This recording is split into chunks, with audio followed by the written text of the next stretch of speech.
வாழ்க்கையை பிரித்துக் கொண்டு வாழ்ந்து மறைந்த வள்ளல் புரட்சித் தலைவர் எம்ஜிஆர். தமிழகத்திலேயே மட்டுமல்ல, இந்தியாவில் மட்டுமல்ல, உலகத்திலேயே எந்த நாடுகளை எடுத்துக்கொண்டாலும் ஒரு இயக்கம் ஆரம்பிக்கப்படுகிறது என்று சொன்னால் அது தலைவர்கள் கூடி ஒன்றாக கூடி அந்த இயக்கம் ஆரம்பிக்கப்படும்.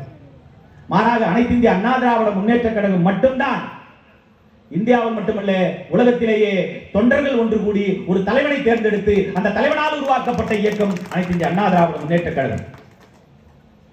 சாதாரண ஒரு தொண்டன் கூட இந்த இயக்கத்தினுடைய தலைவராக வர முடியும், இந்த நாட்டை ஆளக்கூடிய முதலமைச்சராக வர முடியும் என்று சொன்னால் அது அனைத்து இந்திய அண்ணா திராவிட முன்னேற்ற கழகத்தில் தான் சாத்தியம். அதை உருவாக்கிய மனித புனிதன் புரட்சித் தலைவர் எம்ஜிஆருக்கு இன்றைக்கு பிறந்த நாளை நாம் கொண்டாடி கொண்டிருக்கிறோம்.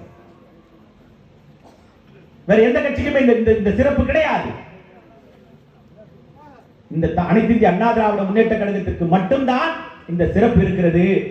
தொண்டர்களால் உருவாக்கப்பட்ட இயக்கம் அனைத்து இந்திய அண்ணா திராவிட முன்னேற்ற கழகம். அதனால்தான் இன்றைக்கும் இந்த இயக்கம் உயிர்ப்போடு இருந்து கொண்டிருக்கிறது. 17 லட்சம் தொண்டர்களாக இருந்த இயக்கத்தை மாண்புமிகு அம்மா அவர்கள் 1.5 கோடிக்கும் மேற்பட்ட தொண்டர்களுடைய இயக்கமாக உருவாக்கி தந்தார். புரட்சி தமிழர் அண்ணன் எடப்பாடியார் இந்த இயக்கத்தை இன்றைக்கு 2,09,00,000 மேற்பட்ட தொண்டர்களாக மாற்றி மாபெரும் இயக்கமாக தமிழகத்திலே, இந்தியாவிலேயே 3வது பெரிய இயக்கமாக, தமிழகத்திலே முதல் பெரிய இயக்கமாக மாற்றி காட்டியிருக்கிற பெருமை எடப்பாடியாருக்கு சொந்தம். அதற்கு காரணம் இங்கு அமர்ந்திருக்கிற நீங்களும் இந்த மேடையில் அமர்ந்திருக்கக்கூடிய நிர்வாகிகளும்.